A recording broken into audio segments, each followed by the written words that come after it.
Today we're diving into one of my favorite travel destinations, Zanzibar, which is off the east coast of Tanzania. This African island is truly a hidden gem. The landscapes, culture, food, beautiful sights, and the incredible activities are gonna blow you away. So I'm excited to share it with you. Let's jump in.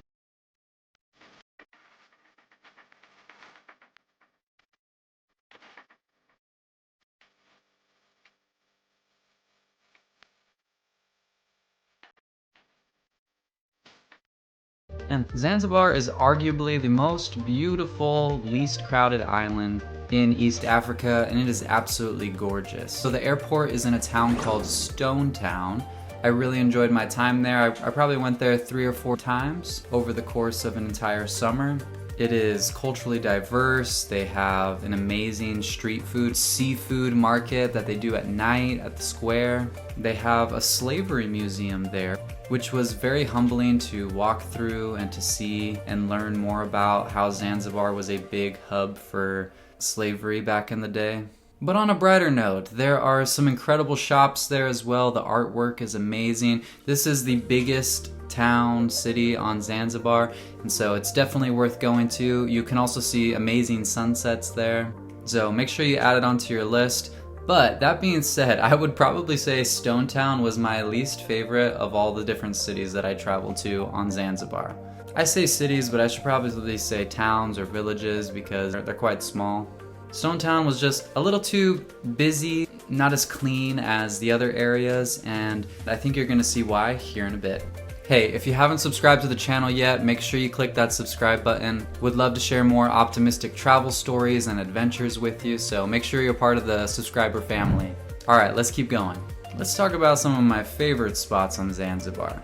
So, Paje and Jambiani are 2 villages on the east side of the island. So you get some incredible sunrises, and it's just a very small rural area that, yes, there is tourism, there's European shops, but there's also a lot of local Zanzibar shops and incredible food. There's some big time kite surfing activities going on there, as well as scuba diving, dolphin tours, snorkeling, street food that is just absolutely delicious. I stayed at a place called Jambiani Backpackers Hostel, which I definitely recommend. For my first scuba diving experience, I went with a company called Pole Pole Divers. Pole Pole is like a fun phrase that they use in Swahili that means slowly, slowly. I definitely was a beginner at scuba diving, so if you are, I would definitely recommend them. They're there in Jambiani. And when you're in Paje, I definitely recommend going to also the local street food markets. At night, they have a seafood market you can see. And then during the day, just that beach, so beautiful. The water is so crystal blue, and there's so many activities for you to do there. Some of these activities include going to freshwater caves. Some are saltwater, but I was amazed at how beautiful these little caves are. You can go swimming in some of them. There's one in Paje, and there's like 3 outside of Jambiani the further you go south. And they range from $10 to $20 for entry, which is not bad at all. It's totally worth it. I would definitely recommend taking a dip, taking a swim in one of these amazing caves. Alright, another favorite destination is called Matinde Beach, which is on the southern tip of the island. This beach is quite magical. You have to go during either low tide or mid tide, because at high tide the beach gets covered in water. It's a smaller beach for sure, but it's in this cove-like area. So it's surrounded by these tall, beautiful rocks with vegetation coming down over the top, crystal clear blue water all the way out. It's amazing. And on your way there are so many of those big baobab trees, which just give you that African culture feel, like, wow, I'm really here experiencing it. And I'm going to recommend, if you're coming from Jambiani, instead of taking a taxi or a bus, get one of those bodas, a motorcycle, and ride your way there. And it's gonna take, 30 minutes, 40 minutes of just an incredible boda ride, either you riding on the back, or you can even rent a scooter, which is something that we did, and drive there yourself. You gotta be careful of the police and figure out your way around that. But for the most part, you can just wave them down If you just wave at them, if they're trying to pull you over like, hey, how's it going, and pull the tourist card on them, you know, that may or may not be a workaround for you. But if you just want to play it on the safe side, then just getting a boda motorcycle and riding on the back, it'll probably cost you between $20, $25. Maybe you could get it for less. If you're good at bartering, I would definitely recommend doing that. It makes it very special as you're driving through, especially when you get off the main road. It's just beautiful. All right, now going from the south of the island all the way to the tip-top part of the island, you've got Nungwi, which is an incredibly beautiful beach town. They've got some amazing places to eat. They've got a turtle sanctuary up there where you can swim with turtles, which you can also do in the south between Jambiani and Matinde Beach. There's an incredible turtle sanctuary that I'm gonna recommend you go to. I absolutely loved the sunsets up in Nungwi as well.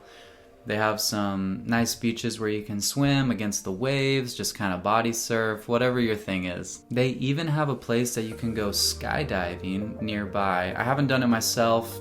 I'm thinking about it, but also could be sketchy. And then while not on the northern tip of the island, but down on the east northern tip of the island, there's a cove in there, but you can go to Kai Beach.